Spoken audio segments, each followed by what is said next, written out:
Um, roll call, please. Manager Schmaltz, Here. Manager Baki,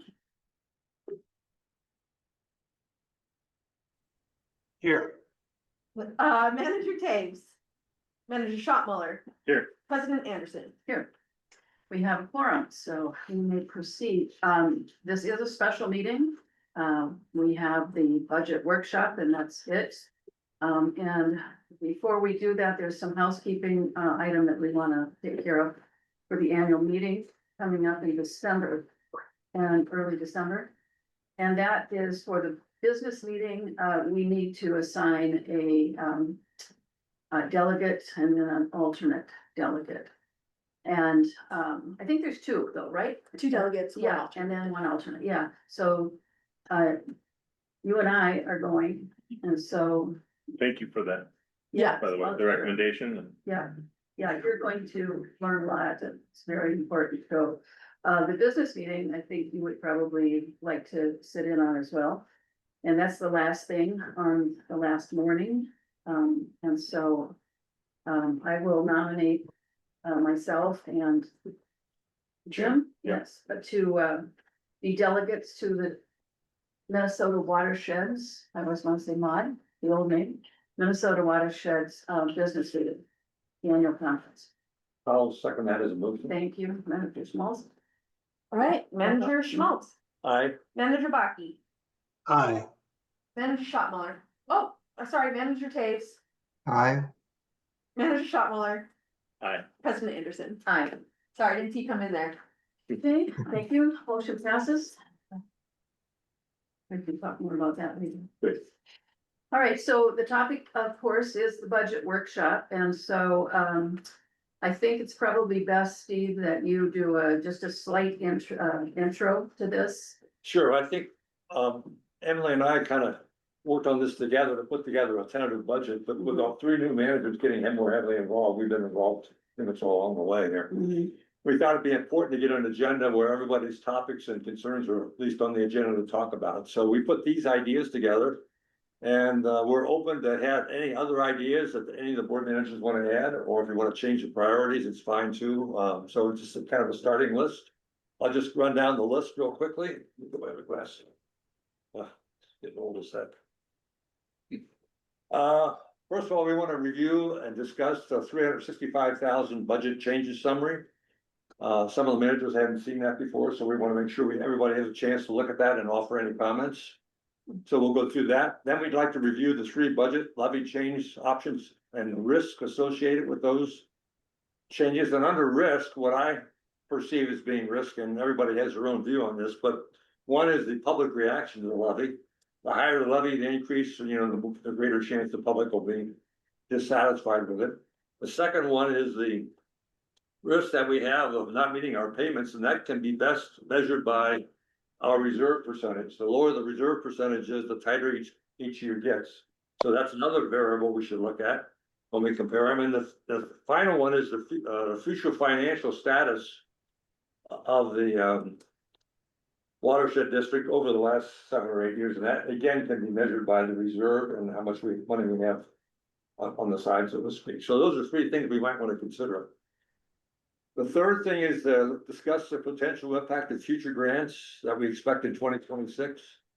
And that the impact of that on our final position. For example, if a grant comes in, is there any way we can use existing staff, skills and time to work on that project so that grant dollars could be used to recover those costs that we're already paying for? And I think Mike and Emily might have some comments on that. So we have a better understanding of how that might help us. And then the fourth thing would be discuss the opportunity to recoup past diagnostic monitoring investments through financial support from the Clean Water Council and the Board of Water and Soil Resources. And that's looking better. Manager Anderson and Administrator Kinney are working on that. But I thought it wouldn't hurt to maybe discuss it. I just found out that by going to the Washington County meeting that Fran Murin is on that council. Oh, yeah, I didn't know that, so, really? no, yeah, it must have just. You must not have been there. I know I, when I found out, I told the board about it at that time. Okay, I You might have been on your trip. yeah. Anyway, he mentioned it at the Washington County meeting and then, so I think he's interested and would be a good support for us to get some money from that. Maybe, I don't know. Well, it's But money anyway. that helps Washington County and he's Mhm. responsible for Washington County, so. But anyway. And then any other topics? So maybe we can open it up to this. Dave, Doug, Jim, do you have any other thoughts or any topics you want to add, or we can start with those and see where it takes us? But I want to make sure everybody's thoughts get out on the table here and concerns, so. Doug, what do you have? Any other ideas you want discussed or concerns? No, I think you kind of capsulized them there. My concern is, we learned kind of the hard way that sometimes things don't go as planned. And that's part of what put us in this hole. So to cut it too thin, I think we run the risk of something of that popping up again. On the other hand, we go too high, go to the higher number, we risk the backlash from the constituency out there. So we were kind of stuck in the middle. I see that option 3 is probably the better one from my perspective. It gives us a better perception out there. We've ducked the 20% number, which may be a mythical thing that we have to work with. I don't know. But it also does give us a bit of breathing room. It delays the payoff, but it does get us there. So of the 3, that's kind of where I'm starting to settle in. I'm open to more information though. Thank you. Dave, any comments or suggestions? Steve, I understand that you will take us through these 3 options in detail, correct? Yes, basically by comparing them based upon those 3 risk factors that I saw, that I mentioned before, but, or anything else that anybody else wants to bring up, but that's my plan to do that, yes. That satisfies my needs tonight. Okay, Jim? Yeah, I got a chance to go through this and I'm torn. I like the lower number because it just doesn't feel as if you're uneducated and don't follow things, it doesn't seem like you're potentially being taken advantage of. But then I go look through the numbers and the amount we're laying out for additional fees and interest feels like it's like a fake number. It's like 15% is great, but now do you see we're spending an extra $500,000 over the course of 3 years when that would go right towards water management. So I'm torn. I wish we could find legitimate. No, yeah, bigger print. If we're gonna go to 15, I feel like I wish we could find bigger cuts, actual cuts, rather than just moving interest, because it's painful. Cause I think every time I am on a financial decision-making, committee, board, responsible party, I feel like it's my money and I feel like I'm writing the check. And so every time I look at things like this, that's what I see. If this were my money, what would I want to do with it? And it's painful to say, let's put it to interest, but just push it up. That doesn't, I don't know, I'm torn because it doesn't feel financially responsible to push it out. But neither does 23%. So it's No, that's what we have to work through. right. I'm not sure. And I'm not taking a shot at any of this. No. Because I'm new to this, and so I'm just telling you kind of my fresh eyes feel. That's what we need. Yeah. And I think, I'm not sure it's $500,000 more expensive, but maybe we can have Emily and think about that while we're talking. Right. Well, don't we have that information? Yeah, it's on here. So you Mhm. don't Yeah. do any math. I love this presentation, by the way. It's concise. I understand you did it. So is that right? Emily, You and Emily? Okay, well, this is the way it should be. So let me do my piece. Absolutely. I am still in favor of the number 1 option. I think that if we gnaw ourselves down to the bare bones of the others that, we're not going to be doing the work that we should be doing. I was really concerned about all of this staff taking over for what engineers do. We are mandated to have a civil engineer involved in all of our public works projects. So we can't get it down to the point where we're not even getting input from them. So that concerned me quite a bit. I still think we've done these increases before, so it's not the first time that we've done a 20+% increase. Our budget basis is so low compared to everything else that even with that, we've got $4, what did we figure out, $4 per month cost to the people in Washington County, $5 per average home for the people in Chisago County. We've been paying Chisago County about a third more this whole time that the Washington County side of our district has been cleaned up, if you will. All those projects have been done. And when we moved Forest Lake ahead, going down the pike, I was very concerned about that. I hate to interrupt, but the question Yeah. was, what do you like to add to the list? That was the question. Well, So I I'm think- giving my background here, so I Right, think. we'll have a chance to debate it background. later on, but I Yeah. think I just wanted to get anybody's ideas if we're missing anything that we wanted to discuss tonight. I know everybody has an opinion, Well, but. I don't think so. We've had so many meetings on this. And when we decided on the option one, when we actually decided on that and then published it for the public, I think that was the right decision. It wasn't still adequate enough, but it's the right decision with the information in front of us, in my opinion. Thank you. I have no opinion right now. I'll save my comments till later on. So if everybody's okay, we'll go with the agenda then. And maybe we can, Emily, you wanna take us through the budget change that was put together by staff? We can go through that and see what kind of questions and discussion we have that comes out of that. And that's the thing you were referring to, right, on the Mhm. format, yeah. Are you okay doing that? Do you want Brad to do it, or?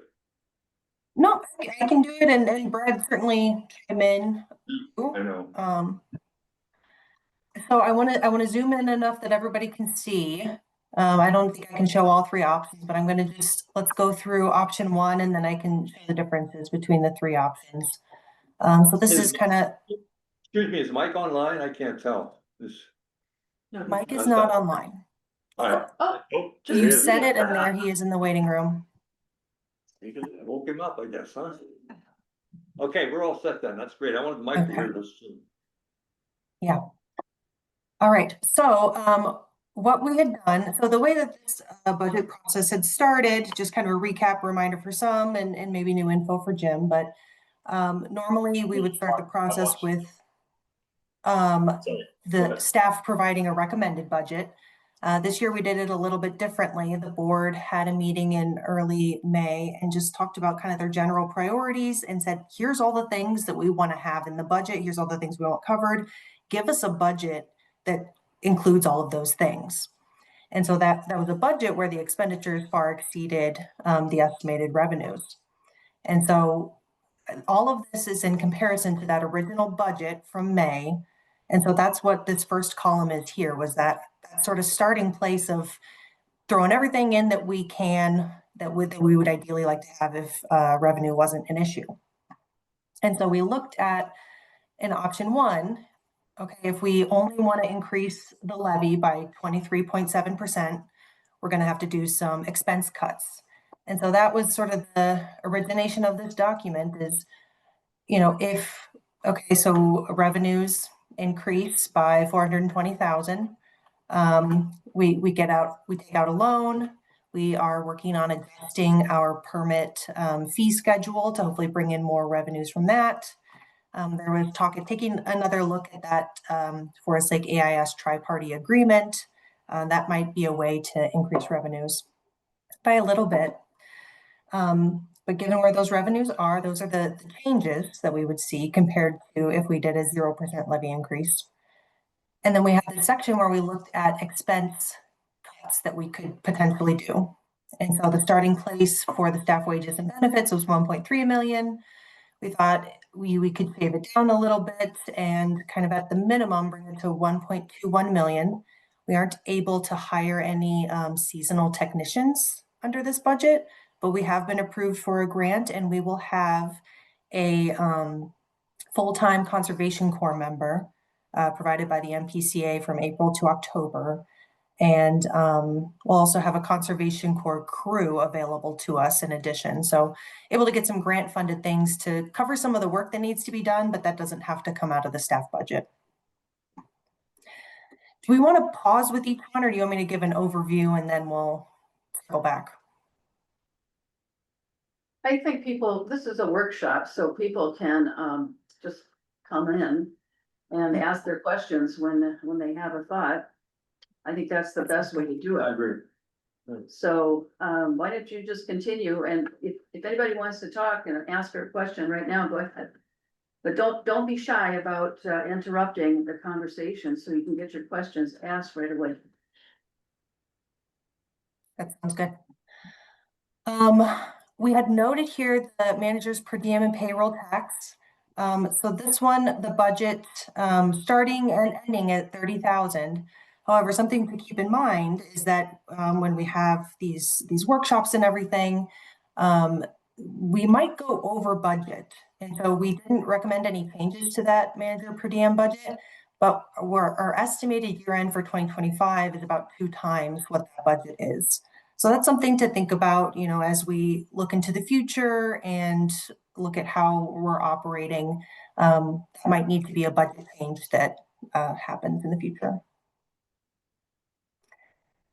On the IT budget, we had originally included computer replacements for a couple of staff members who are up in the schedule and the inventory. And also the manager's computers are technically up on the schedule for replacement in 2026. However, if we wanted to make some cuts, some of us could, you know, use our computers for a little bit longer than, you know, the IT people would recommend. And so if we were to delay the manager computer replacements to a time beyond 2026, we could cut 7,500 from the budget and bring that IT budget down to 32,000. We had talked about the office space, the rent. There were some discussions because the rent is comprised of 3 items. There's, you know, the lease itself, the rent. There is the common area maintenance, which is, you know, the snow removal and things like that. There's a lot of things that go into that, but that's a monthly fee that we pay. And then we are also paying for property taxes. We asked the county and communicated with the building owners if that could be removed. Unfortunately, the county says if it's a private company that owns the property, they will not waive the property taxes. So we need to keep paying that unless the building owner paid for that themselves and didn't pass on the cost to us. And so we needed to actually increase that. We were unable to get it waived.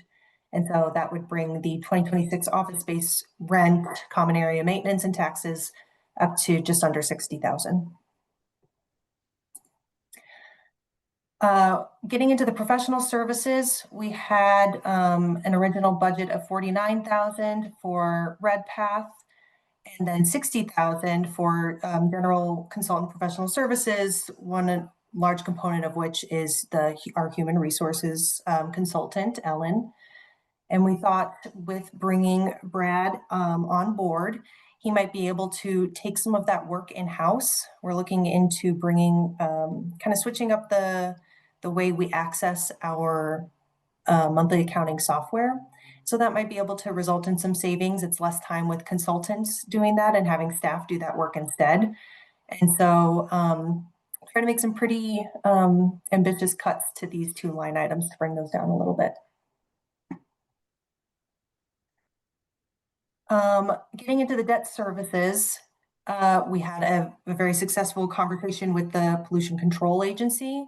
We are repaying, we've taken out 4 loans. We need to make repayments on 4 different loans. The latter 2 loans, loans C and D, were on a 7-year repayment schedule. And MPCA basically refinanced it for us. And now we're on a 10-year repayment schedule. And so that cuts the 2026 debt services payment by $64,000, which is really helpful in the near term. It smooths out, and, you know, past like 2030 or so, those payments are going to go up proportionally. But in the meantime, those payments are going to be lower over the next few years. There's mention of loan E here, which we'll talk about in the scenarios. If we wanted, right now, we're kind of closed out with all of our loans. We have dispersed loan D, closed it out. We'll start payments next June. We have the option to apply for another loan, and that amount and whether we apply is to be determined and kind of a subject of discussion tonight. Repayment for that will be beyond 2026. So doesn't have an impact on this table, but something to note. Getting into budget cuts programs, we had originally budgeted 60,000 for rule implementation review. That's basically all for EOR's time. If we wanted to basically hire it all out for EOR to do for us and pretty much get it all done in 2026. And we thought we could cut this in half by having staff take on more of a role, especially in the process management of it and some of the technical review as well. Still, EOR will be involved, and so we've got a remaining 30,000, and we could split it out over multiple years as well. But again, bringing more of the work in-house for staff to do.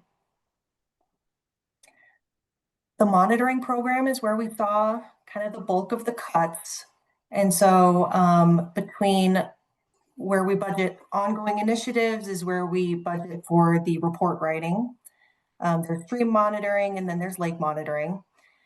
And basically across the board, cutting 116,000 from the monitoring program as a whole, which is essentially cutting the consultant costs. So not having EOR do the sort of diagnostic monitoring on a rotating scale that we've been doing, the stream legacy sites.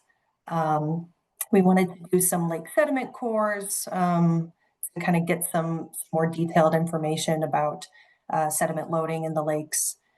But given the budget constraints, we would cut those out. And so we would still be able to write the report. We would bring that in-house and have staff take a bigger role in writing that report, and still having EOR do some of the data QA, QC and all that technical assistance, but the bulk of the report writing could be done in-house. Really cutting back stream monitoring to sort of the do-it-yourself and citizen-assisted tributary monitoring program, which is largely done by staff and volunteers. And so it's really just those equipment costs that we'd need to pay for. And then with the lake monitoring, it's really some equipment costs and then the lab fees through Metropolitan Council that we go through the citizen-assisted monitoring program, or CAMP. So the CAMP program, some of it is volunteers that take the samples on the lakes. Some of it is district staff that takes it, but they all get processed through the CAMP program. So still keeping some money to participate in that. Moving into the cost share, we've been really trying to expand these programs, but we looked at, where are places that we could cut but still have funding to run the programs. And so it would be cutting consultant costs where we can. So going from 25,000 down to 12,000 in that technical assistance. We can use design templates and again, do a lot of the stuff in-house for very simple projects. And if there is a more bigger complex project, that would be a priority for those technical assistance funding that we do have. Then cutting back a little bit on new agricultural incentives. There's about 10,000 based on existing rental agreements and things like that we're sort of committed to. So we definitely want to keep some funding in there, but any new agricultural incentives, new cropland rental agreements or best management practices would really be dependent on getting grants. One thing that we did not cut in this was the residential cost share program. We have grant funding in hand right now that we're utilizing, and then we still have about $50,000 or so in the 2026 budget to implement that residential cost share program, and looking all the time for more grants for that. Getting into education and outreach, going from the ongoing initiatives, which is kind of the bulk of that program. If we cut back on printing and mailing and focus more on electronic media, and then if we cut back on consultants a little bit, we could cut about 26,000 from that budget. Right now, we have more engineering working for us on the shoreline PR, and that is covered by an MPCA grant. And so if we did this budget cut, once that grant is up, it'll be finished in the early part of next year, then it would really fall to staff to kind of take that information that we gathered under that grant-funded initiative and go forth. Or if we wanted to continue to engage consultants, we would be dependent on grants to get that. And then we have the standard project signage. This one, all of these hurt to cut. It'd be nice to be able to have all of these because we have so many projects on the landscape now. The district's done a ton of work over the last 10 years, and we've been talking about all of the great things that these projects are doing for our water bodies. But a lot of them, we haven't had the funding to put educational signage out there. And so they're kind of out there on the landscape, and those who know. But if you're walking by, you might not necessarily know. So without having funding for that, we wouldn't be able to do signage, but we are going to make sure that we are building that into all of our future grant applications and say, okay, it costs $1 million to construct the project, and we need an extra couple thousand in that budget to do the project signage. And so whenever we can, we're getting that covered by grant funds. A couple of smaller cuts here. Historically, we've budgeted $1,000 or so each for research. If there's new initiatives, having some funding in the budget for opportunities that come up, universities contacting us, and we can, devote some funding to some work there. So that would be one cut. We wouldn't be able to do new research initiatives unless they were covered by a grant. And then same with the measurement of progress, having EOR do a lot of review on like the progress report and things like that. We've really gotten the report pretty dialed over the years, and EOR has had input on that, and we can pretty much update those ourselves from here on out. The watercraft inspection program was one that it's obviously a very high profile one and important for AIS, aquatic invasive species, AIS prevention. We didn't want to cut a lot, but just to kind of get where we wanted to be, we could shave off a little bit, about $5,000, and just cut back on the fall inspection hours. We already put a lot of effort into prioritizing that program for weekends and holidays and the busiest times. And so it would just be cutting out those times when we know it's a little bit less busy at the access when it's starting to cool down. One other small cut in the aquatic invasive species department, but if we did not hire Blue Water Science to do an aquatic invasive species plant meander survey on Little Comfort Lake in 2026, if staff just did that ourselves, that would save about $1,000. And finally, getting into the project section, historically, our spending on general project and pre-project development has been around $75,000 or more a year.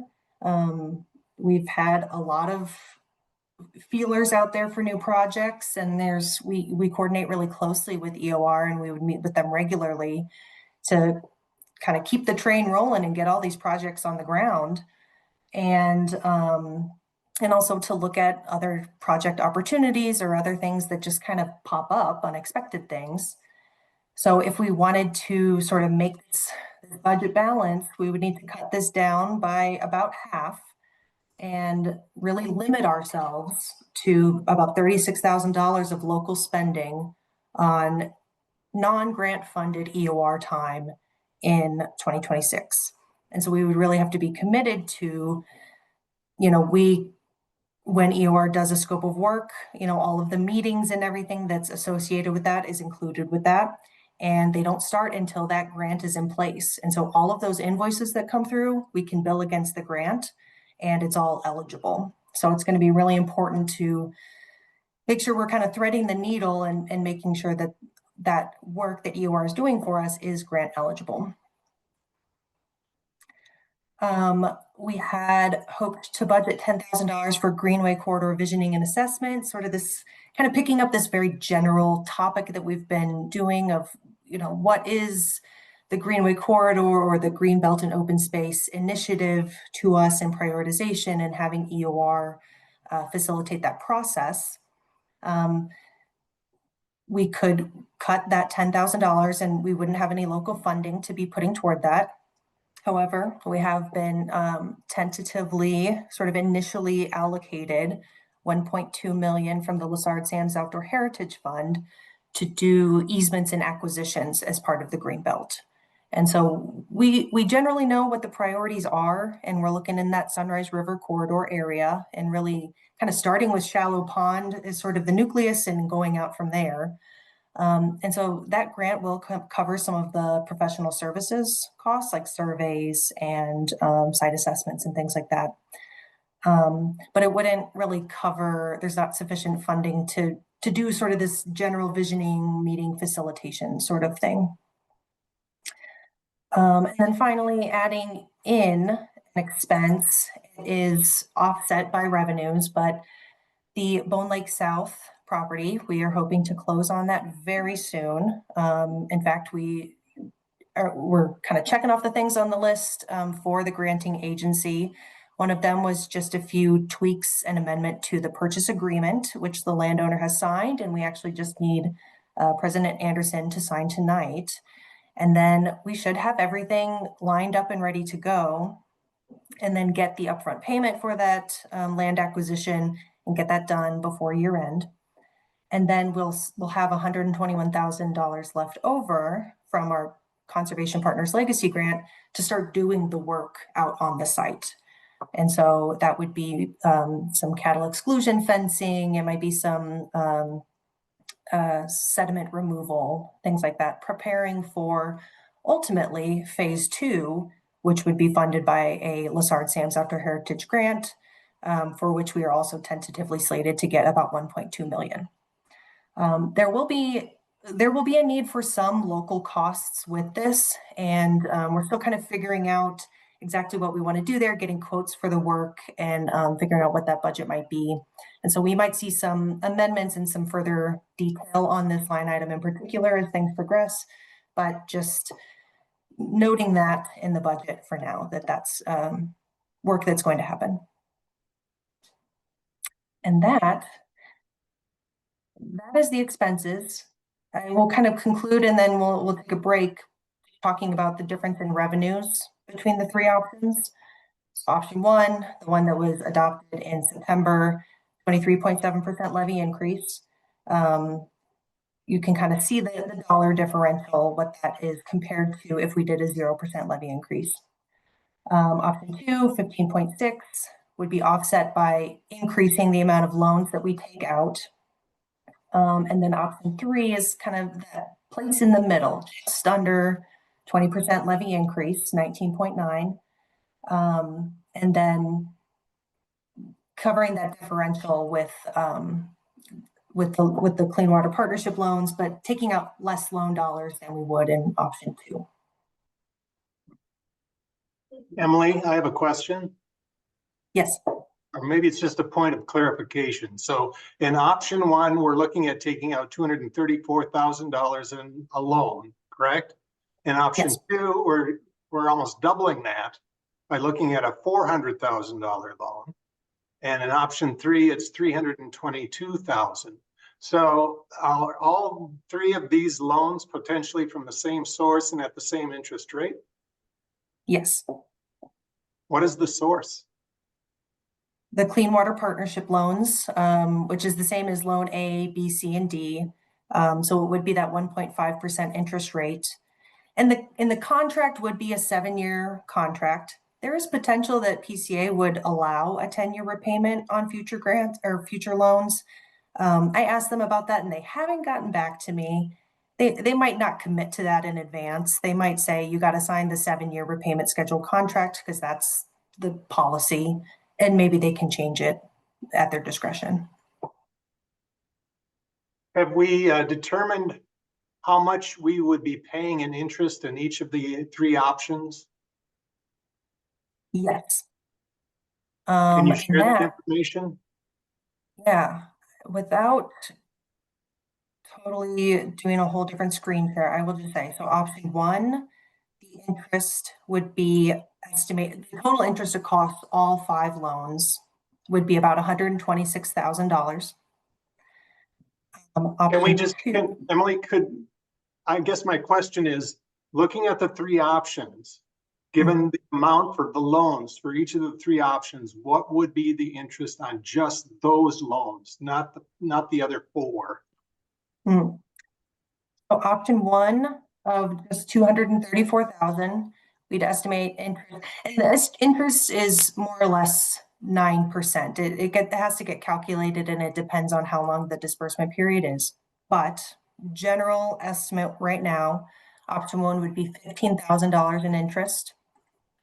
Option 2 would be $54,000 in interest. And option 3 would be about $47,000 in interest. And And that's you're over a talking- 7-year period or a 10-year period? I think it would be safe to assume it's over a 7-year period. There's a chance to expand, but the contract will almost certainly say 7 years. Thank you. Just a comment, so we had talked before about it being $500,000 more expensive with the loans. It looks to me that the incremental difference is relatively minor. Exactly. That's That's what I thought it was. my observation.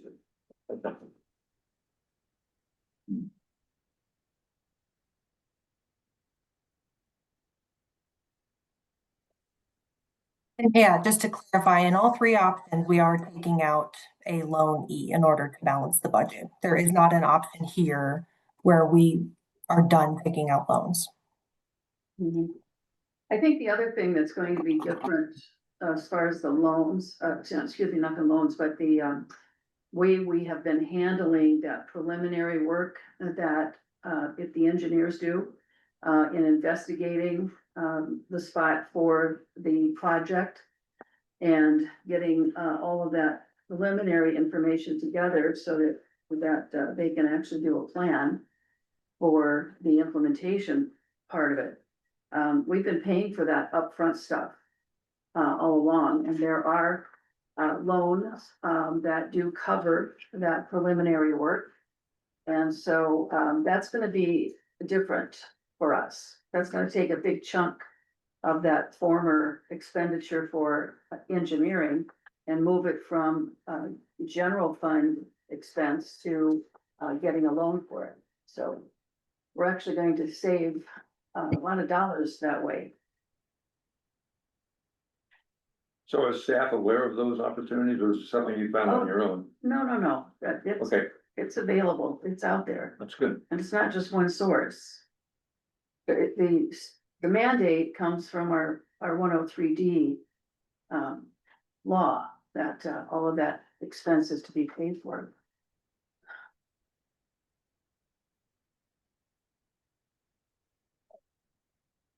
I have a question, if nobody else has a question right now. Emily, I'm still trying to understand, the one that really hurt us badly was that last item on wetland enhancements, 5420C. Adding that 121,000 back in. So I'm trying to understand what happened there. So we thought we were gonna, it wasn't scheduled to be done in 2025. So, cause it wasn't budgeted, so now we're gonna do it, which is fine. So is that 121,000 covered by any grant dollars at all, or is that the amount of dollars that we have to pay over and above the grants, the local match? That is covered by the grants. And yeah, I probably should have added a line up here showing the associated revenue. It's canceled out by the revenue. So you didn't do that though, right? Or is that? No, is but that- that's a good point. There should be an associated revenue shown up top. So we just picked up 121,000, Yep. which is. So it's like a net zero, 6% basically. money points. Every 2% is $22,000. Every 1% is about $20,000.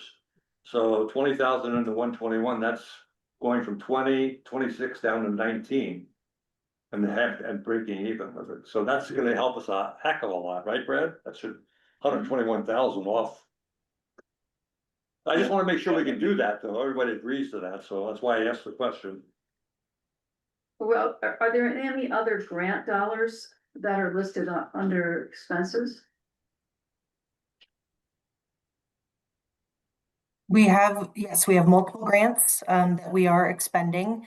They aren't all shown here because they weren't necessarily a change that was made to the budget. But we can take a little bit of time and talk about all of the grants that we have and yeah, how the revenues work and then the associated expenditures and the match component. There's yeah, quite a few Well- items to cover there. Well, we don't need all of that detail right now. The point is that do we have any other expenses on this report we're looking at that actually comes from grants? I don't think so, So it's only this right? 121? This- She's got the other one in the main sheet, so, Yeah. yeah. Okay. So that means we have to add 121 to our revenue, so that's gonna change all these scenarios, correct? You know, we can add that in later on, but it's worth about 6 points to us, so we just kind of put that in the back of our mind. And Steve, I did have that in those scenarios in the grant revenue. I didn't Oh, you show did? the total grant revenue on there, but that's part of the, yeah, the, I can double check to make sure, but yeah, when you look at that, So now you just took it away from us. That's fine. Check to make sure one way or the other, so we know what it is, so. Well, no, yeah, it evens it out, but it's, Well, it makes our savings even more, though. It makes our savings now 484,000. so Right, cause all we of got the the, cost, but we didn't put the revenue up there. Well, unless it is, yeah, unless if it's both, it's just nothing, yeah, Right. exactly. but if it's not. Then Right, but she put it, Said she put it in here, but not in this chart. So our change is that we can take more credit for reducing costs. Which is, I think, is a good thing to do when we're trying to balance the budget. So, Well, she's got the expense, and if she's got that already baked into the total, it's the wash. a wash, yeah. yes. What do you think, Emily? Yes, I should have reflected it here. But you know, this is just a standalone separate document. You know, in all of the scenarios that show the full expense revenue recap, it is part of the $1.78 million of estimated earned grant revenue in 2026. Okay, now, one question I have is, I swear I remember, Mike. Talking about 2.2 million in grants for next year. Did I mishear that? 2.2 total levy. No, I heard him say something about grants, cause that caught me off guard. 'Cause it was Well, bigger number of the It's grants. the Lessard Sam's. And. Okay, so and- before we jump out of Okay. this topic, that's number 3 up there. Alright, So that's. sorry to, okay, Yeah, so sorry we to wanna jump. finish it up first, so then we can go to the next topic. That's a good question, and that's why we put it up there, is because we need to know where we are. Yeah. Okay. Good insight. Okay, so that, my comments then are irrelevant, because we got it in here, so we're back to where we were again, okay. So anything else? Well, I just, you mentioned it earlier, but there's very minimal difference between these three. So, again, I'm leaning toward the advantage going to the number one scenario. Gives more breathing room, you know, to the activities over the next 12 months. Well, I think the next topic, what's the next item on the agenda? Is that right? Emily? So yeah, if we're done with this first one, review the 3 budget levy change options and risks. So I think Dave was interested in hearing a comparison, is that correct, Dave? Yes, yeah, I just want to make sure that I understand these 3 options. After reading through them, I think I understand them, but I want to hear your version of why you would choose one option over another. I guess that's the rationale I'm looking for. I've got my opinion right now, but I'm holding on to that until I can hear from those of you who've been working more closely with these options, so I can understand which one you're choosing and why. Okay, well, I was gonna make a comparison on a couple items here and then against all three, then maybe we should open it up for discussion. So that gets a common view out, at least, and you may have some other views that you want to chip in too.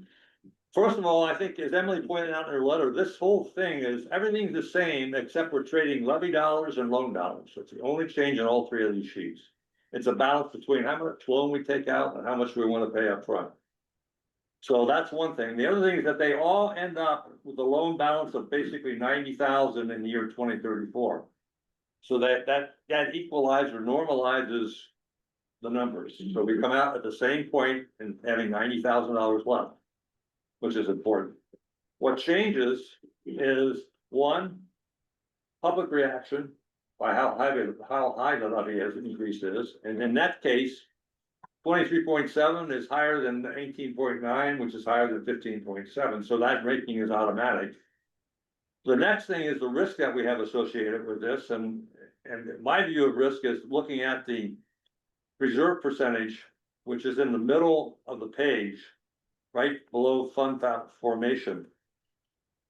And I'll just make some comments on all three comparisons right now. So if you look at the first one, 23, if we took a big increase in revenue coming in up front, but if you look at 2027 and 2028, the reserve only goes up a little bit on each case. From 27 goes to 32 and 33. Add those together, that's a net revenue ratio of 35%, which is right on the border of being a little risky. So I mean, we were struggling this year with 27, so that's where that one stands. And then if you look at the rest of this, then we have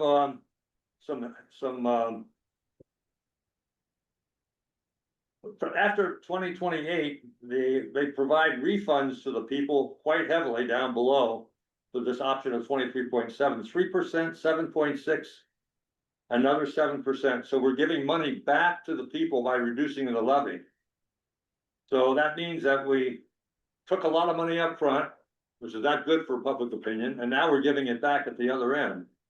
And so what happens with that, though, even though we're giving a lot of money back, our ratio goes up to the highest of the three options for the reserve balance. You can see after the 32 and 33 for 23.7%, it goes to 50, 50, 55, 54, 49, and 44. Very strong ratios. That means we have a lot of cash here to do a lot of projects if we wanted to, as Manager Anderson pointed out. So, so the financial risk in the future is much better, is much lower for us because we took that big front up increase. So that's the 23.7. If you go to the next one, then the 15.6.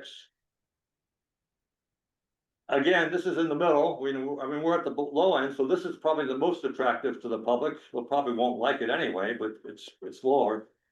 If you go down to the risk factor, down to the reserve number, the 26 number is the same. Everybody's got 27% down, but then the next two for 15.6 is 33 and 32, which is 35%, which is basically the same as the one where we took a high increase. The difference there is that we actually took loans to replace the levy we lost. But then as you go forward, you can see that we didn't get many refunds. Our levy percent drops off starting in 2029. It goes from 8 to 5 to 3 to half to half to half to half. So there is a reduction there over time, but not quite as much as before. But our ratios on our reserve ratio stays about the same. It gets up to about 35, 34, which is probably workable, but it doesn't give you any room for surprises, as Manager Tate was mentioning before. 35 is, would you agree with that? 35 is kind of not real fat, but not real good either, not real low. Well, but it's, It's an acceptable range, though. yeah, and because also there's just a difference between them, like what is. It's really about what we need to cover, just those costs. Right. You know, that are known and, you know, for operational purposes. If we have, there may be the case where you have an expenditure. Like we've done winter projects in February or something, but then you have the grant dollars covered with it. Okay. So.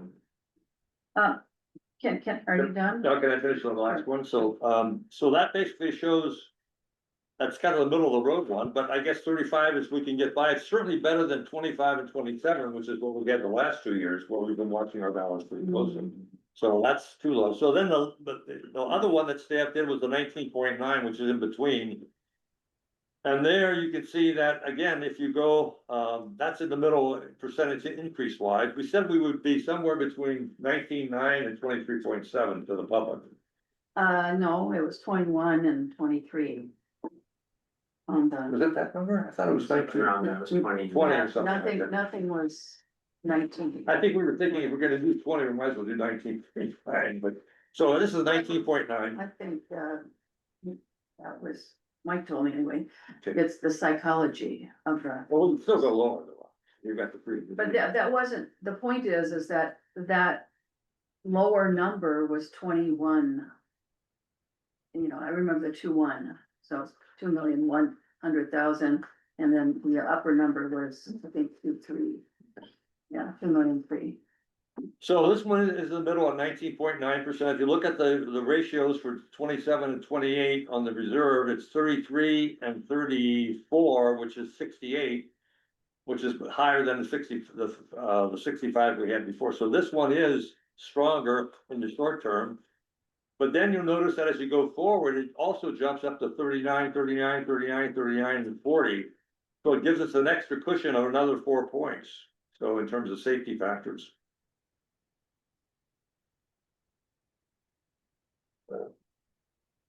Well, the total expenditures is going down too, though. So we must be done with all of our projects. Going down into more maintenance area. Are you done? I think so. I don't know that I don't want to. maybe another comment at this point in time. I think it kind of gives you those 3 factors.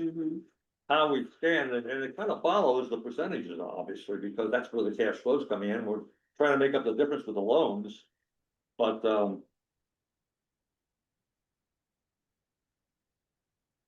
Oh, I'm finished, Jim. So is there any questions I want to present, or does anybody else want to have any other observations that they perceived as I was going through this?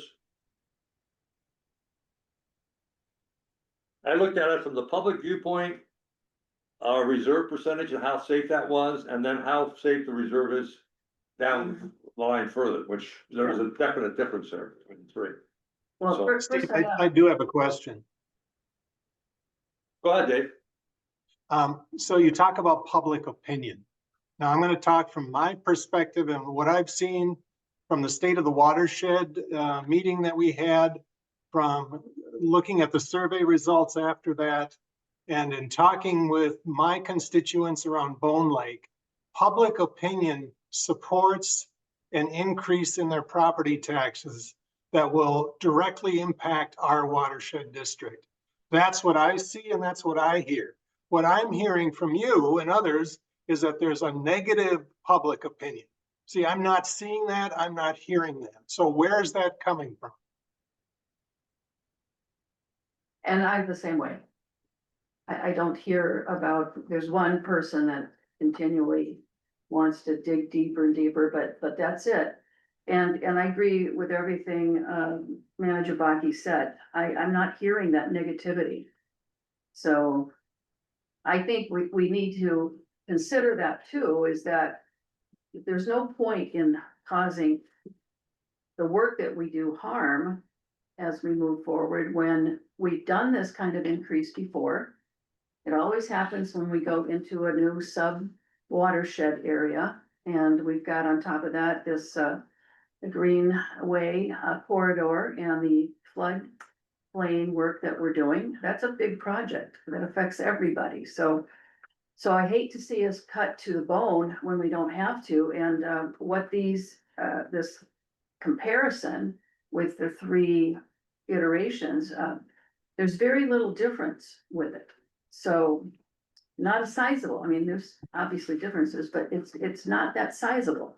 So if we're working that close together with these different options, then as I said before, I lean toward the budget that we voted on about a month ago and presented to the public. But I do have a question on option 1, and this might just be a an error or I'm reading it wrong. I'm having a hard time understanding why 2031, you're just talking about how it reduces over time. 2031 to 2034 is all showing negative balances here. And then when you go down to the levy increase percentage breakout, there is that negative margin with 2029 forward. So I'm not sure how that reconciles it. Well, I didn't work on these numbers, but basically I think that the levy's going down. You're giving, you took a lot of money up front. Now you're giving it back by reducing the levy. So the levy's going down, as you can see, after starting in 2029, it starts to go down and down and flat, down, flat, down.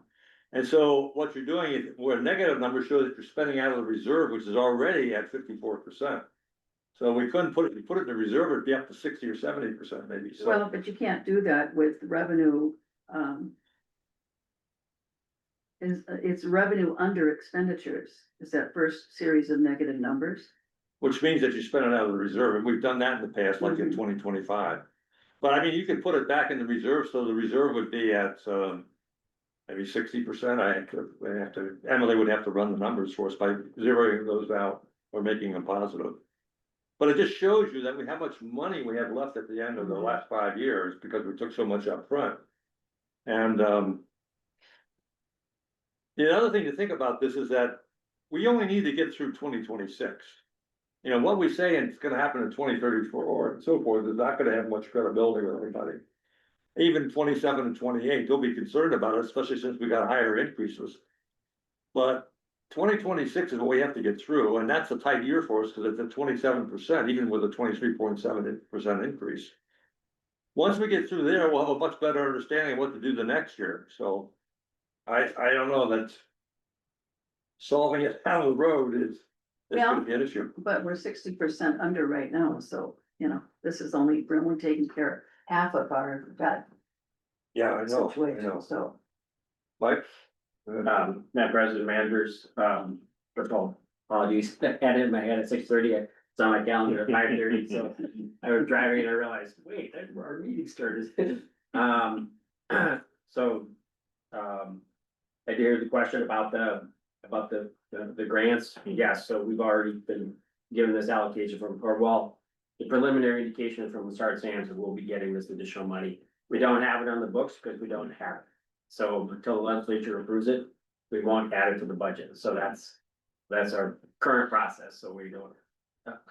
You're thinking about this deal, Bone Lake, that's on books. Right, Yeah. well, first phase one, but Yeah. phase two and the Greenbelt are currently not in the budget. But what's critical on future grants is that, so when we bring that 2.2 million in, does that cover all of our expenses?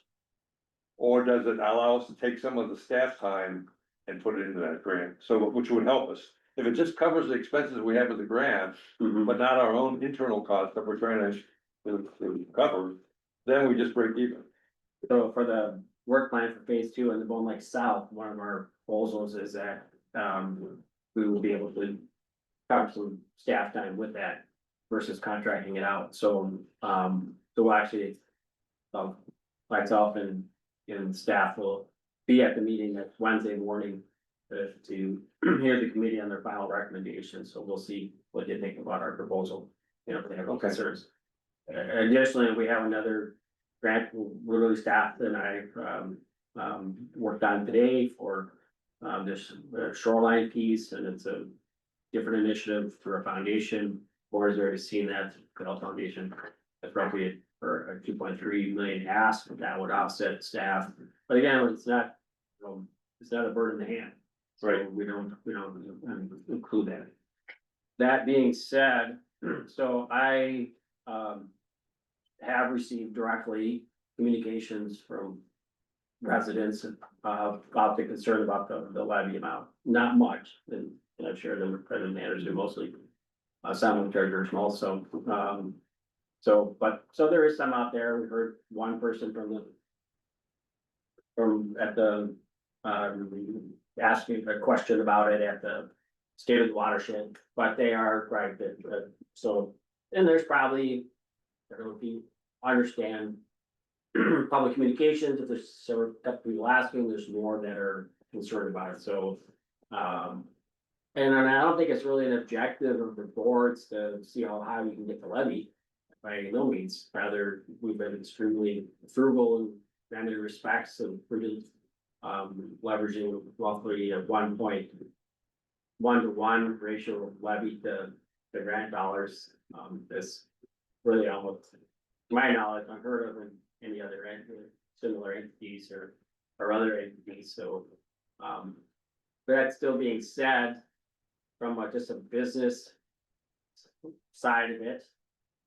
I've been advocating for using loans to pay loan, I mean, in theories, it's really moving that or what might be perceived as, but. Getting a 1.5% loan. I personally would do that all day long, so, and it's really asking future residents to help pay the cut. For the benefit of the clean water, so it's not, it's, I don't know, but it's still, we'll still use the criteria of the partnership loan. To put it towards eligible expenses, but it's really offsetting, you know, and I would. That's where sort of the middle of the ground one is one that I was more advocating for, and still getting a fairly, you know, you're getting a levy increase to make sure you're covering, but just as Manager Schmaltz has stated, we're really just trying to get past 2026. And then we'll just see based on these other grants, what other reductions, you know, let's see if we're able to offset some staff time in those areas.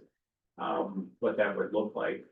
And so, but I think would be in a pretty good spot, but I think it's really a part of the through like a school levy loans and grants. But being able to access those kind of loan dollars at those rates are favorable to the citizens, in my opinion. So I would still advocate that is an option for the district. Can I make a request then that we, this would be very helpful, we have potential grants that we're working on, and there can be some extra staff time put into that. We should have a chart showing those and what the possible gains and help would be towards us if we were successful doing it. It shows we're looking for other ways of solving our problems, and if we get them, it's gonna add a nice contribution to our financial situation, so. Be a nice chart to show again, if we get into a meeting saying, here's what else we're doing. We're getting on, we're doing what we said we were gonna do, get more grant dollars in there, and we're, because we got a very aggressive assumption about 100% project coverage and 20% program coverage. That's pretty aggressive, and there's a lot might go wrong with that, so if we can start showing that we're getting there. By finding new areas, new grants, like Manager Anderson's been pushing us to do, and which staff has responded very well to. I think it'll be helpful, so that's a chart I'd like to see us add to our repertoire. We're building up some pretty good charts right now. I think one of the other things that's gonna help the public, although I agree with Manager Baki again, that I don't hear that. I don't hear that negativity. I know that there's some in your association, and you've got the biggest association, of course, in the area, but it's still a relatively small number. You know, the people that keep complaining about it has grown beyond that small number of people. Well, I just want to finish though, because the folks that came to our meeting from your lake association at the State of the Watershed meeting, every one of them came up and told me what a good job that we're doing, and they're very happy with the work that we're doing, and didn't say anything about being upset with the budget. So I just think we don't need to be chasing the minority, you know, down a black hole when we don't need to. I think that we need to stay positive, and we need to do what we need to do and keep doing it. This is lower than I would like to see it, obviously, but we made a critical mistake in not putting the money in that repayment fund, you know, for 6 years. So we just didn't do it. So it came to bite us, just like, you know, we should have expected. So let me address that Mhm. concern, because, one of the first things you learn when you do surveys in marketing, whether it be political surveys, which is kind of what we're doing right now, is you gotta have a representative sample. And I would like to suggest that everything that you said here is true, and I find to be the same thing. The people we're talking to that are giving the attaboys to us are the people that we've been able to reach, have heard our story, and have converted over. What percent of the 7,000 people that are gonna vote in Forest Lake have got our message? Probably about 300. We haven't been putting money into that for many, many years, so That's a that, good point. that's, well, it was always the budget. We didn't want the budget to go up, but it's a critical factor, so we did that to ourselves. And now that we're getting to the point where we have staff and we have the money, or we did, last year, that outreach has had a huge impact. Huge. We can't correct that now. Okay, No, so- but But it's, so not, let's not make a mistake and, Yeah. and cost us a serious decision. I wanna also mention that you were at the meeting with Fran Mira. yes, Commissioner Mira has survived and got into his office for a number of years. He knows how to work with the public, was mayor, mhm, on up the line. And, he mentioned to me, us at that meeting, he says, elections are lost or won by people that don't go to the meetings. There's a reason they're called the silent majority. It's just the Exactly. people who are engaged or not, Exactly. but not the only. And people. so I think that, people we've reached, nobody can argue against our story. We've had two of our board members got converted that one night. Now they're the only two on the board right now that are supporting us, so. I can't say that some other people have switched over. Bob Muskie switched over, so he was the one that went up against Blake. So, so I think it's something to consider. I mean, we gotta respect the public, because we haven't reached them all, and that's all I'm but I think saying. we are respecting the public.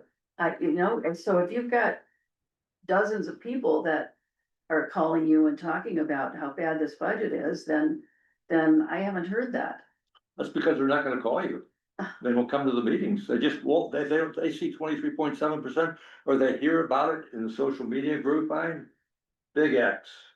Yeah, And they're not gonna vote on it, obviously, but Fran says, people come up to me and say, wow, that group is way taxing too much, like saying, you need to take care of that for us. So, once again, we've done this in the past. Every time we had to dive into a sub-watershed and do all that work that you have to do to prepare the plan for what needs to take place in that sub-watershed, we've had to increase the budget so that we can do all that work that we need to do. And we were paying for all that upfront engineering work out of our own levy. But there are grants now that pay for that. So I think we should ask EOR to do those preliminary asks, budgets for those kind of grant dollars, because if they don't do it and they don't receive it, then they don't get paid, they yeah, don't I'm not get saying that. we shouldn't do 23.7. I'd love to What have I'm, that what money. I'm trying to but I'm convince just you of though, showing the that risk that it's we're not as horrible out there with the public as the picture that you paint. And so how many people are actually approaching you and still talking about it? Because, there's one person on Comfort Lake that still wants to pursue it, but nobody else. And they've had this happen in the past. It's $4 per month difference. It's not like we're, choking people here. So we're doing the rational thing, and the outcome is so enormous compared to the dollars that they have to put into it. But the So, truth is, Mhm. the budget is the budget. Mhm. We're just talking about The levy. no, putting a bow on it. Yeah. The levy, either they're paying for it with loan repayment, or they're paying the levy. Right, that's the discussion. Right. My, It has to be paid for. The work's done. but what I think we're not talking about, feel free to correct me if I'm wrong, but we're not really discussing budget issues. Budget issues, it's like, the budget is the budget, we're talking about what's gonna sell better, loans or levy. Right.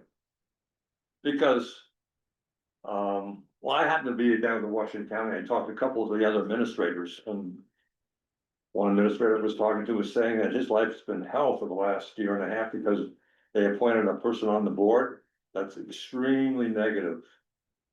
And it's been causing all kinds of frictions. So, you know, if somebody thinks that we're gouging them with too big of increases, regardless of whether it's correct or not. It's obviously not correct, because the best value they would ever get, it's like getting a Cadillac for half price and driving it now. So, fact is though that, people feel that way and it could begin to change the board's composition, is all I'm saying. No, Up for to sure. this point in time, we've had a very, very good board, I think, in all years we've had here.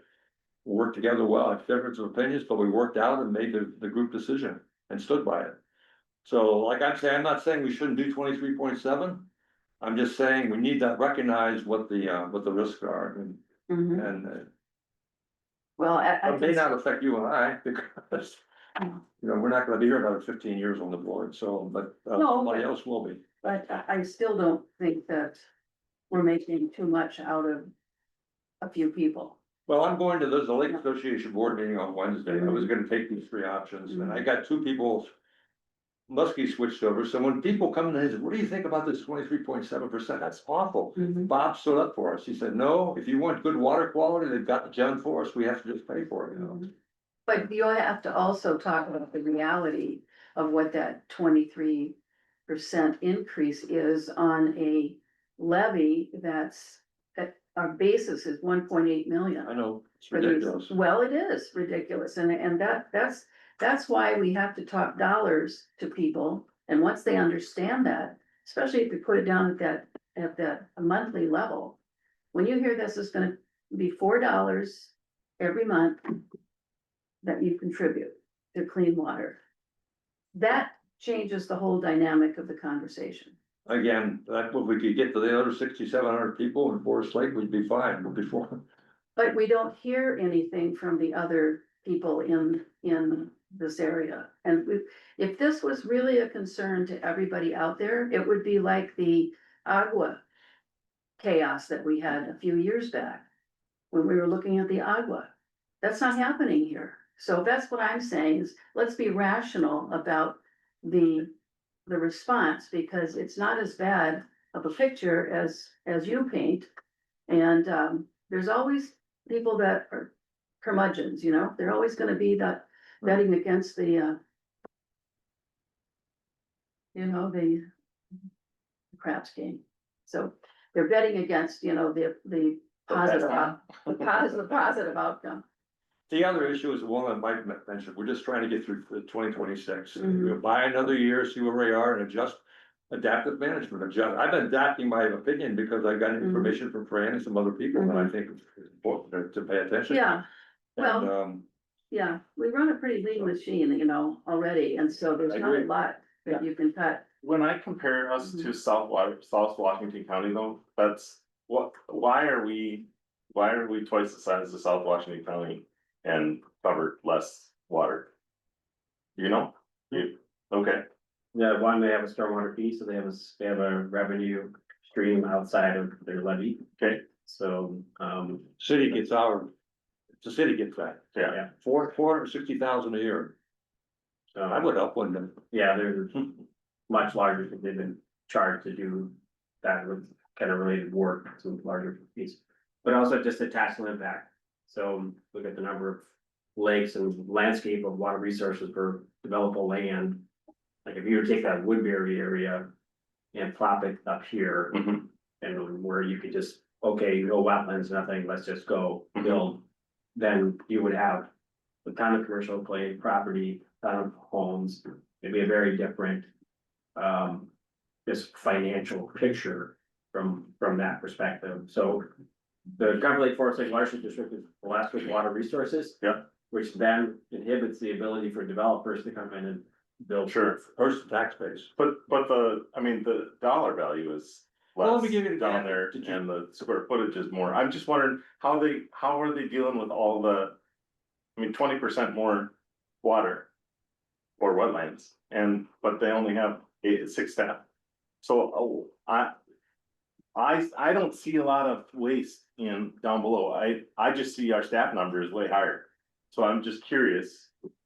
So then I knew, so it's not, I'm not judging, I'm just No. asking. Right, yeah, no, and I think that there's a lot of merit in, I have suggested recently, that maybe at the very starting point, our citizen advisory committees would start meeting and, you know, to just understand the differences.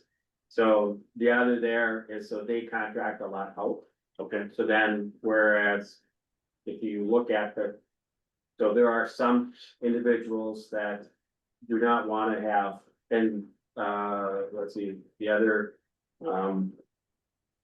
next door to them, Valley Ranch. So they've opted like they contract out for everything, including their administrator, well, but there is a case of like the cost per hour or unit of service.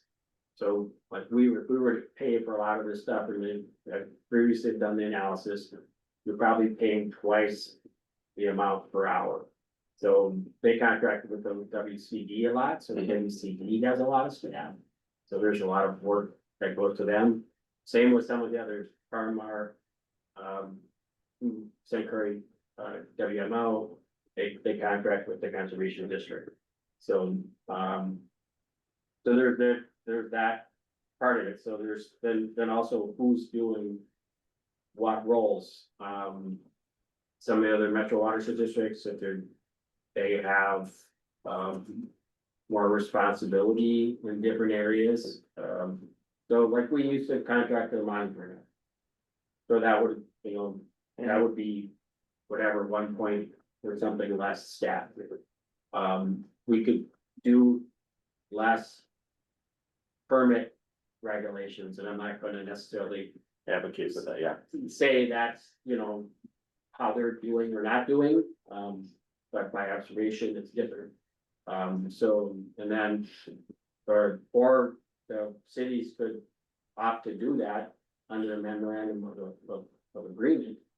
And then we would be auditing them and we wouldn't do that, but they specifically said, nope. That's kind of a black hat thing, Yeah. you wanna wear a white hat, Sure. so you guys take care of that. So, What- Picture's worth 1,000 words. Did you see the grand opening of their indoor park? Who's they? Woodbury, Oh, on the okay. front page of the Pioneer Press. I And did. when I first looked at that, I thought, wow, I'm going back in time. It looks like the Babylonian Gardens. It was a remodel of the one they built 10 or 15 years ago. The remodel was $42 million for an upgraded Babylonian park, so you can walk around in the wintertime. That's the difference. They got a lot of money down there that we don't have up here too. No, that's not the watershed money. You should, well, Well, people, I'm just saying, I get it, I know, but people, yeah, it's a tax base. Yeah, everything. right, no, I totally get I was that. just gonna say that, it's the tax base down there. I totally get it. people only care Also, about $42 million. they also take care of the MS4, which is the clean water, Okay, you know, mandate, take care of your own, don't throw it down to the Yeah. next county. Kind of concept that, they do all of that for Woodbury, and Woodbury has, I don't know, 2 or 3 or 4, maybe even engineers on staff. right. So that's why that watershed doesn't deal with the same kind of environment. The ecosystem here is different. Sure. More wetland, more open space, all of that. And their water is pretty much all concrete in that area, so a little red grass here and there, but it's a whole different dynamic, so they don't need that many It's- staff people, Sure. especially. I was just thinking, when I heard him, I know we don't use any of our money for projects, basically, most of it's done by grants. And he's saying some grants, some dollars for staff can be used in grants. I'm looking at it saying, then maybe we shouldn't have a full commitment on a staff level that can be supplemented and raised.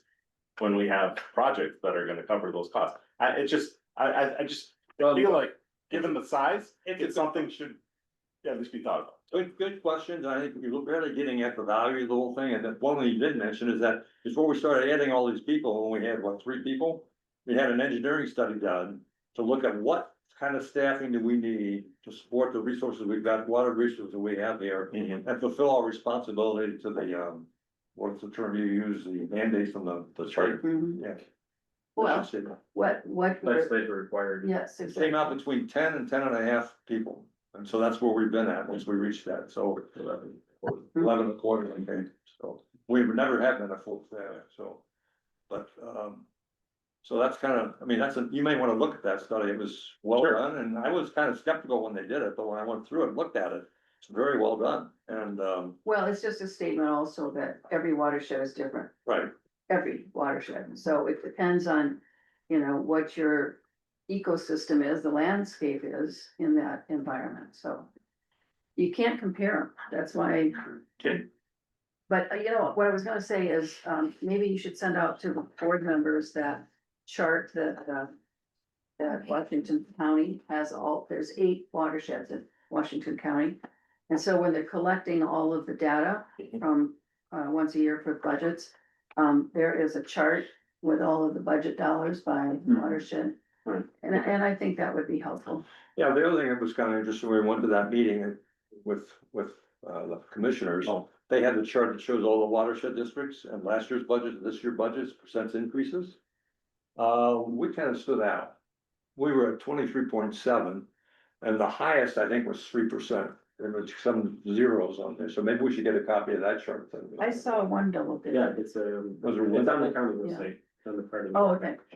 So Washington County website, But Yeah, that's interesting, kind of nobody interesting. questioned it. I think it's because of our reputation with the commissioners, so that's why they didn't question it. and our size, Well, I they mean, get the ratio. right, there are other factors, I mean, that area. Well, there was the reason, that's why.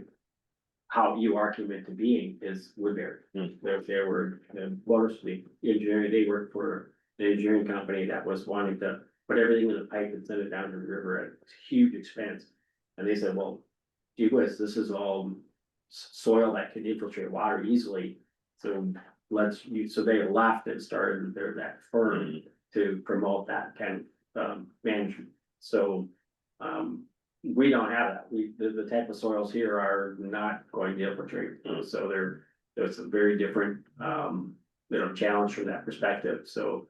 But also just, we have 23 named lakes, depending on which criteria you use for Washington County, it's either 94 or 186. But either way, that's a disproportionately high number of lakes in comparison, look at the same. And we had done this through the Lower St. Croix piece, we looked at comparisons of organizations by size for the percentage of land, and so in all those areas, again, we had a higher percentage on the water resource, almost 29 miles of streams and channels. We just, that are mostly artificial, and so what are we gonna do with those? I mean, that's a long-standing piece, so that the complexity comes from the type of landscape that presently is, I guess, this generation has inherited. So, and whatever Mother Nature has given us. Sure. We know from history that people don't like big levy increases, okay, so we know that. Right. So we also know that people are used to buying houses and not paying for them in 3 years. So the idea of having a 30-year loan and paying out over time isn't a big concept, so that's why kind of what we're pushing. They're telling us we don't want a big 23.7 increase, but maybe we can pay for it over time. Push the cost out, down the road, so more people pay for it that's what they're telling us to do. So if we do that, at least at the start, not maybe going down all the way to 15.6, but at least off of the highest number. I think it buys us a year, and then we can adjust accordingly, whatever happens, is what I'm thinking, rather than trying to get everything covered. Yeah, It's like buying a house on the lake. Honey, we got our place on the lake, we finally got it, we got our loan and everything else, and so now the first loan payment comes in. And I say, wow, it's 95% principal. And I mean, 95% interest and 5% principal I'm paying. That's ridiculous, I'm not gonna do that, I'm not gonna pay all that principal upfront like that. So let me think about it. So I think about it, I say, well, the first thing we're gonna do is not have our home insurance for the first 5 years, that'll cover part of it. And then let's not buy docks and not buy a lot of $18,000 boats. And that'll help us, and that'll give us at least 4 or 5 years to get that principal down to where it should be, up to where. it should be. interest, you're talking about. Interest, yeah. All you're Interest paying down, is yeah. interest. Interest down, right? So that's the Yeah. same logic. Why burn the house down and not use it when you were, and that's why we haven't cut staff, because we got an operation that's designed to work. And if we don't pay our insurance with our employees, we have plenty of employees, something's gonna give in the watershed. I wanted to So- clarify one thing though, I think that might be confusing you when we're talking about people and grants and all of that. The loan or the grants that we've been getting typically are 90%, 10% loans. Mhm. So we have a 10% obligation, Mhm. either in money or in kind. Mhm. And that's where the staff comes in. So any work that the staff does on that particular project can be used for Right. that in kind. We use in kind too. Yeah, so you get that concept. So that's really, I think, what maybe was confusing you a little. You bit. said loan, you meant to say grant, so. Okay, I know, I corrected that. I missed already. Mixed up interest. No. So I think maybe that's what was doing it. And then the other one that we've been talking about tonight is we've been paying for that upfront preliminary work that the engineers have to do to actually pinpoint the right project. We had the area before, but now they have to refine it down into a particular location and, you know, what is it? They have to do all that preliminary engineering. And, we have been paying for that out of our levy. Mhm. And, now, there are grants that are available clearly for that work. That has to be requested before they actually start working on that preliminary work. So that's what's different. Okay. And exciting because we spent a lot of money on that upfront stuff. And now it's reimbursable.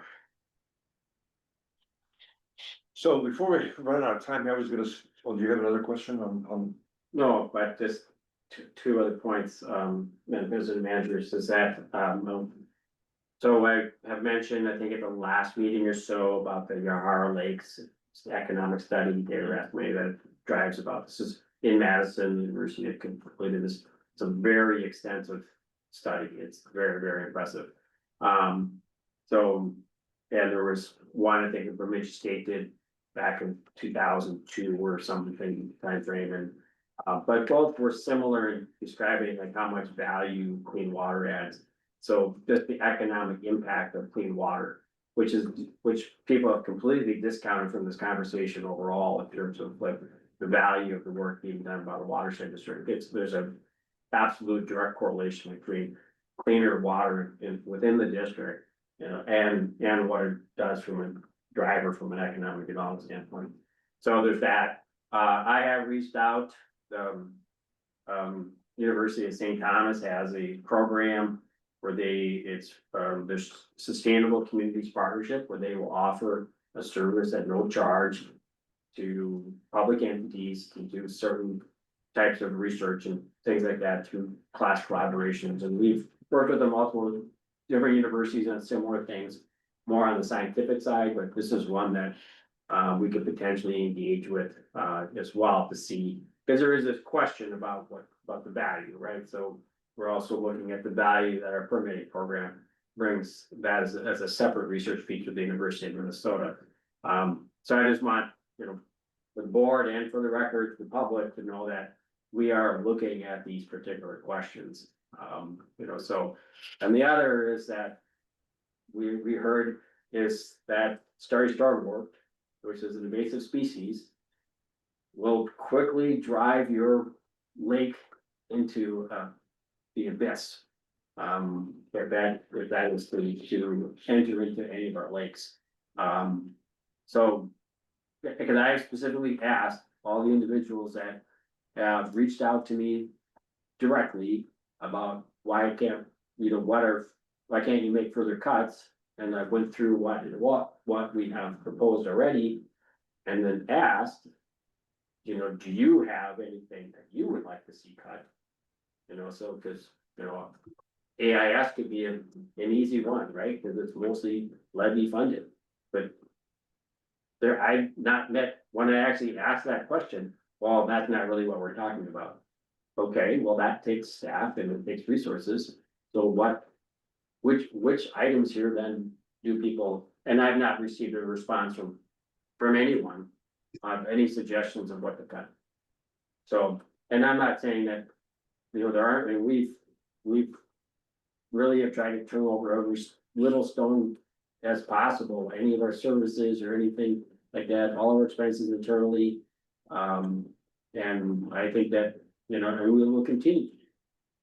So, but there are real economic impacts of not doing the work as well, and I think that's what Treasurer Schmaltz was trying to say.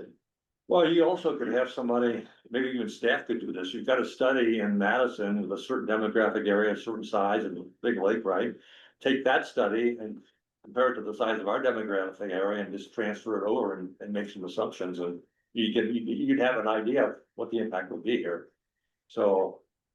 Right, well, another thing that we've talked about, but we haven't got any farther than talking, is that there's a mechanism for. To implement the sales tax within the municipality, so the Forest Lake wanted to. And then if that money gets directed to offset, because there's a lot of users on the lakes that are not contributing. And there's no mechanism for them to, you know, outside of us getting money indirectly to the DNR for some grants, but it's pretty de minimis compared to the amount of use. Forest Lake is the highest used water body outside of mid-continent. So, based on the water graph, especially. So there are, you know, and maybe that's a conversation that the public wants to have. You know, so that can help offset, and it could be just, you know, targeted in theory, the expenses going towards Forest Lake, which are the largest. So. Emily, could you put the agenda up, just see where we are? Thank you. Sure.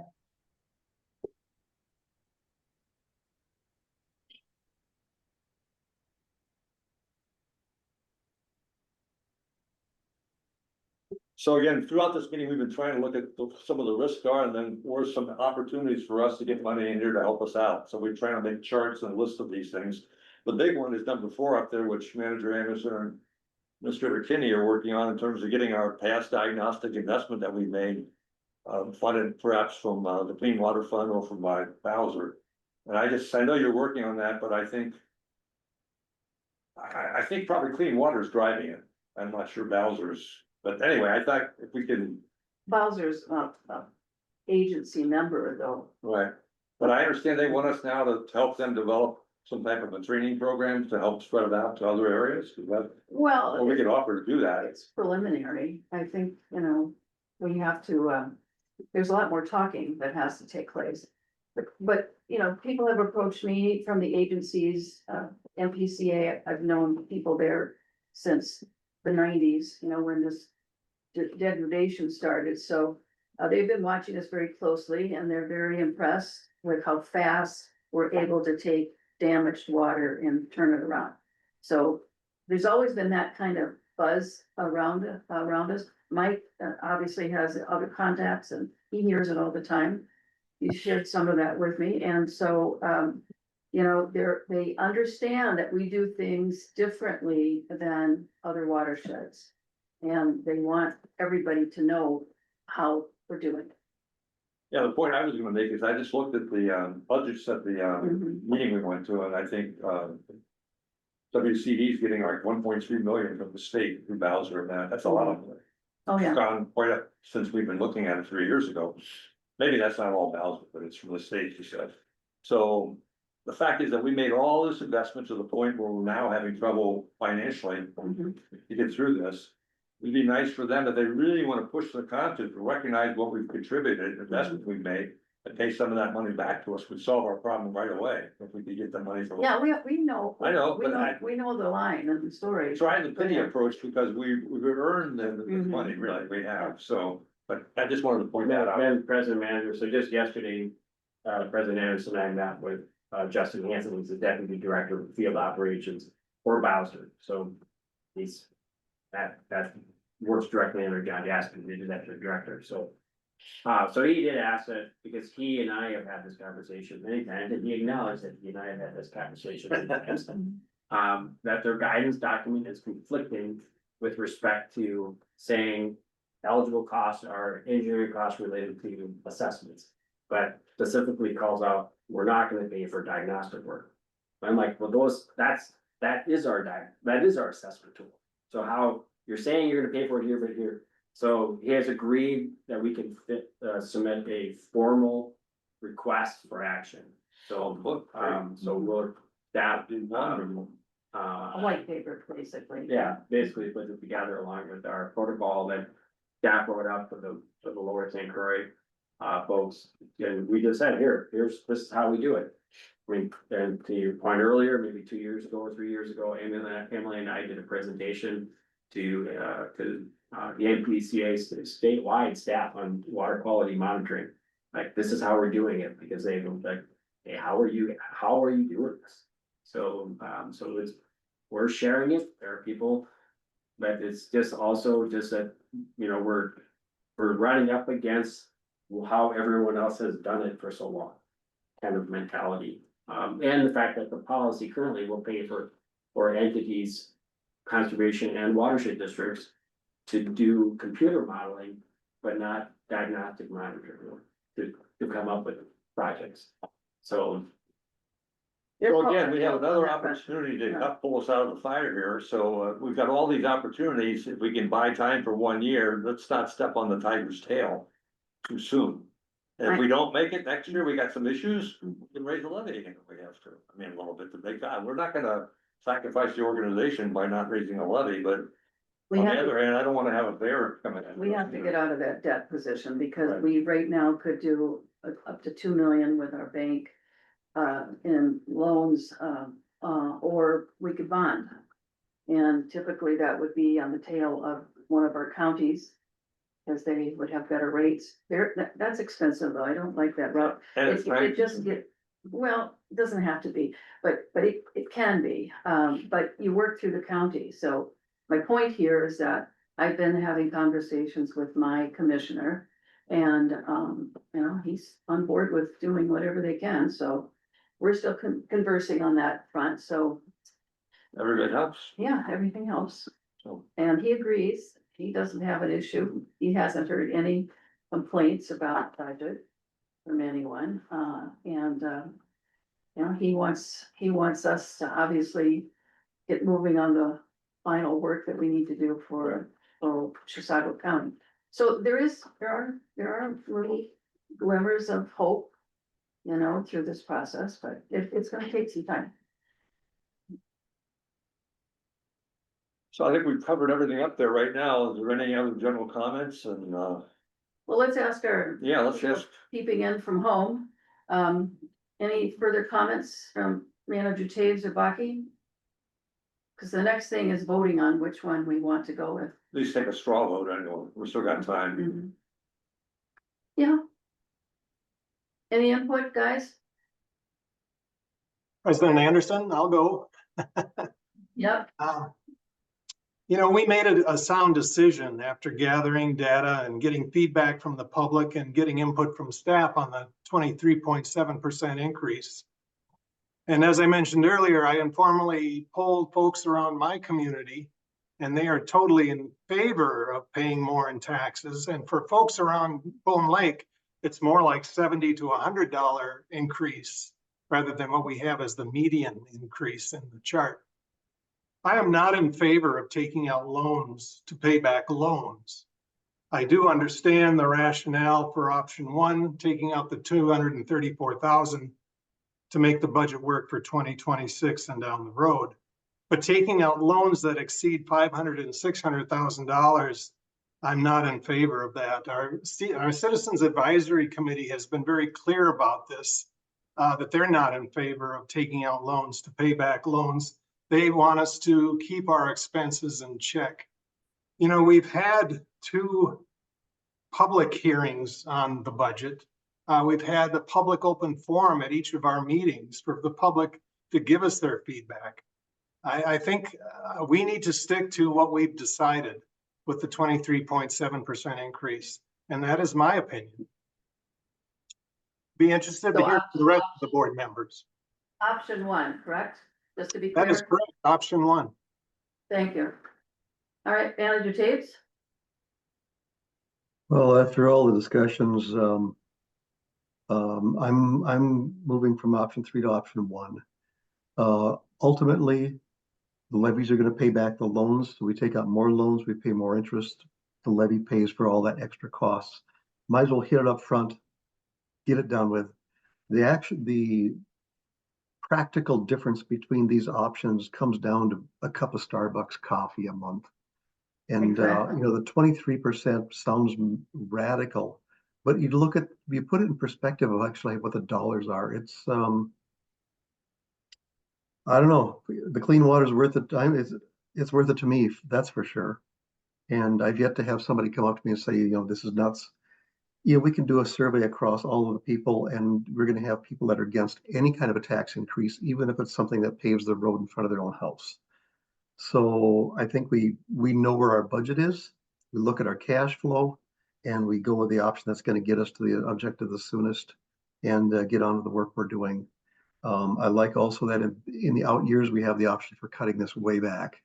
And I think that's going to speak volumes when we talk to people down the road too on it. I'm going to go with option one. Thank you. You like- I'm still torn. You are? Okay. Yeah, I am. I'm still torn. I think I wanna noodle a little bit more. Okay, that's fair. It's a lot. Mhm. It's a lot. I signed off on a max of 23%, knowing that we were gonna have this discussion. I don't know that I like hanging my hat on, okay, we agreed to the max, now let's do the max. I'm torn. I would like to feel more comfortable about, and this is my thing, this isn't everybody else's thing. I'd like to feel more comfortable that we are, looked at everything and tried to keep our costs down. So maybe we just have to talk a little bit more so that I understand, and then maybe it makes more sense. I mean, you've been neck deep in the budget, talking to all the people and getting the details. No, Maybe that's why you were super comfortable, so. well, I'm not saying I'm comfortable with anything. Yeah. I'm just trying to get the facts out. And we look at all the possible consequences that can occur, so. The right President numbers, Anderson, yes, if I Go could ahead. just comment to Manager Jim's thoughts. Yeah. Jim, before you came on board, we were discussing a 50% increase. well, I Actually, was just, And I was just, Wow. I was just gonna say.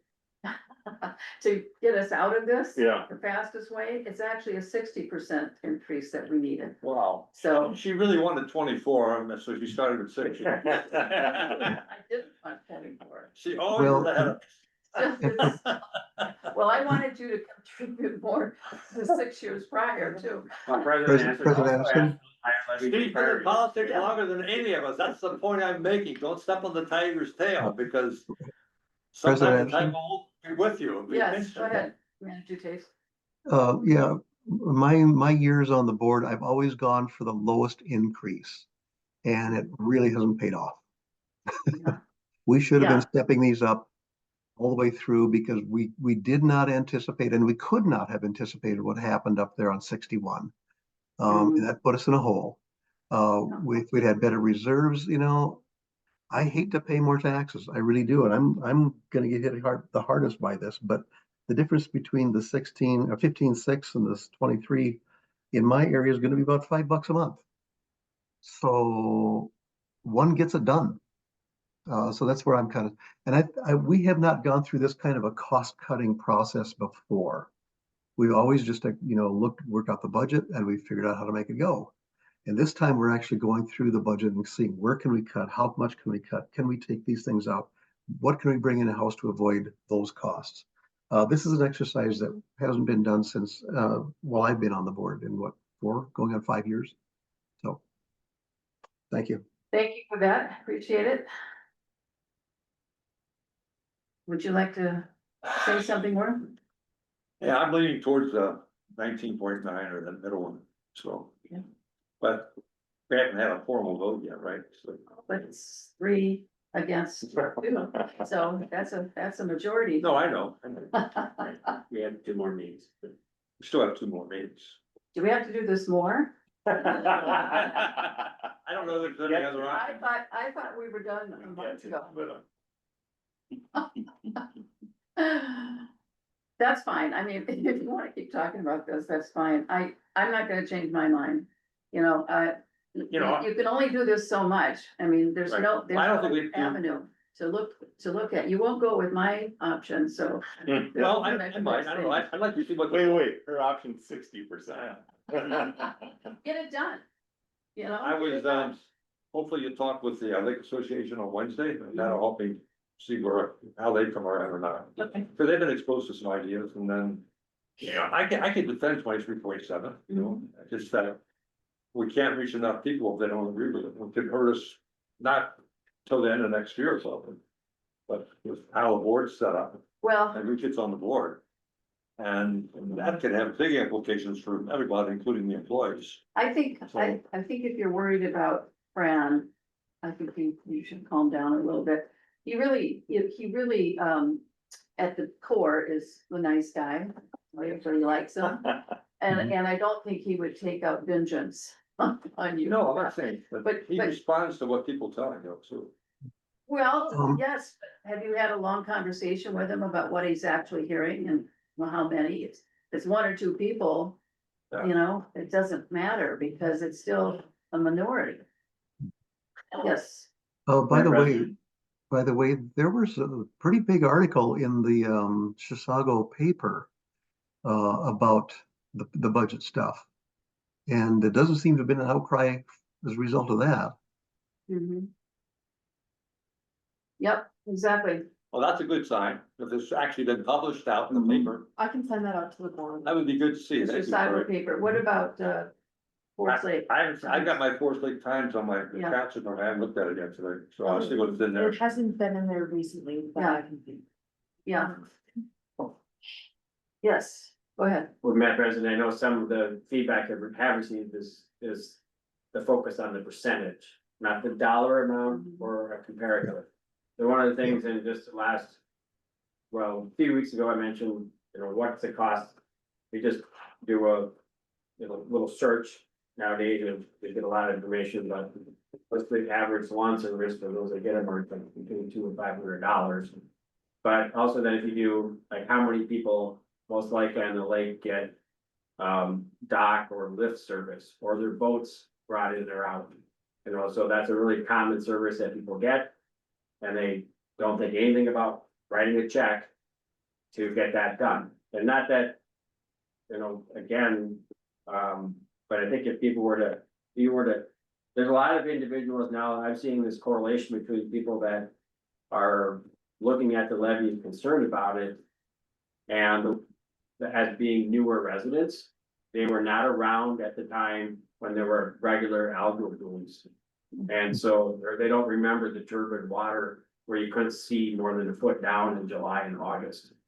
So if you were to ask a resident on any of the lakes, and we said, okay, well, if I'm a service provider, if you write me a check for $1,000, I'll give you clean water for the summer. They would write the check every day, right? Versus if you didn't get it, and then, so, because I think people would be complaining perhaps even more if the lakes were green and unswimmable and other things. And our whole objective was not to spend money. And that's what they looked like in the 70s. It was just a green gunk for about 12 feet out from shore. It was a mess. I mean, honestly. I just kept thinking, why in the world would somebody build a big house, a big nice house, and then look out and see all of that algae growth? That's what it was. It's terrible. So now they've got a beautiful lake, but more than that, it's not just the people on the lake. It's the people that go to the lake, to use the park, and kids can swim in that area without getting. Which Yeah. drives economic Oh, impact. yeah, all of it. But anyway, the work that we do is very visible. And so, people that have lived on the lake, or like you were saying, for a long time, know what it looked like. So, the majority of the people like the work that we're doing. Well, what might be interesting is not you have to write the article, but if we wrote an article saying the watershed district is considering now passing a levy that's gonna continue to provide clean water and Mhm. statistics at $4 a month, and see what kind of reaction that gives. Well, years ago, I had the thought of doing a column. And that's what I thought we would get from NREP. We never got. So. Well, she's got an article on it almost every Yeah, two or three well, she is, issues. but the promotion was for her outfit, not us, so. We got an That's the in-house thing. publicist here, she wants to write articles for the paper. Well, we can talk about that more, but, you know, any of that kind of outreach that, you know, marketing, whatever you wanna call it, is connecting with the public, and I think it's best that we do it because we can get the story right, and we can put some photos in there, and maybe once a month. We don't have to do it every week, but maybe once a month we have an article in there about a project we've done. Well, anyway, I think it's a good meeting. We got a lot of thoughts out and I see the group coming together. And so that's really what we're here to do. And so I think I can support anything the group works for, so. Okay, well, we have at this point, we have a majority of the straw vote, as you called it. But I don't feel the need to do this again, but. No, I don't think we're gonna do any more work on it. If you do, then I think if everybody's okay with it, the majority is okay with just leaving it where we have it. And any enhancements that we made, but keeping that levy at the 2.3 million, I'm just gonna round it to that number. It was the higher number, Manager Baki made the motion. And I was glad to hear that because that's what I wanted it to be as well. And we had a majority vote at that time too, so. I'd like to be done with the budget process. You're not the only one. So as it stands right now, it's status quo. We've got the publication of the amount that we approved a couple of meetings ago, and that's where it stands. President Anderson, if I could may thank Steve and Emily and Brad and others who worked on this budget process. I appreciate your hard work and diligence and trying to look at all the different angles and trying to figure out what's not only best for the watershed district, but what's best for our community. So thank you for that. Mhm. I'll echo Yeah. that too. Yep, we all agree, majority agrees. All right, folks. Mike, you have something? Well, man. I'm sorry. Madam President, there will be one more public, opportunity for the members of the public to speak at a future board member or board meeting before it's all finalized. That's required through truth and taxation law. Yeah. So when is that going to be? I would say, December This- 18th. Yeah, whatever the December. do you wanna take it that far? I I mean, think can't we just do it It in doesn't November? have to be, I think it has to be in a certain time frame. Yeah, in December, right, the third. Well, we could also publish it now, what our decision is, and then if we get some really bad blowback or something, we still have time. It's Well, already been up there. so Yeah, It's already been. on. We've already published it, And then Well, I'll get my last data point on next Wednesday and then I'll. yeah, we'll look to see if we could do that on November 20th or not, but either way, we have until the last meeting in December to make any changes. yeah, because it's not due until the 30th of December, right? The final, If there's any changes. Yeah, correct, okay. yeah. Mhm. Well, whatever, I think it's the 26th. yeah, so I'd say the last weekday, 28th or something. Okay. All right, well, I don't expect that there's going to be any changes that late in the game, but, you know, we'll keep putting that open forum for the budget on the remaining 2 meetings of the year. And that should satisfy anybody who may want to come in. Okay, very good. Thanks, everybody. This was a good conversation tonight and a good workshop. Thank you. I think we need a motion. Yeah, we need motion to adjourn, I bet. Oh, this is fun. It's. Yeah. Go ahead, make a motion. I'll make the motion to adjourn. Thank you. Is there a second? I'll second. Okay. Thank you. Manager Taves, was that you? Yep. All Yep. right. Thank you Alright. so much. Manager Schmaltz, Aye. Manager Bachme, Aye. Manager Taves, Aye.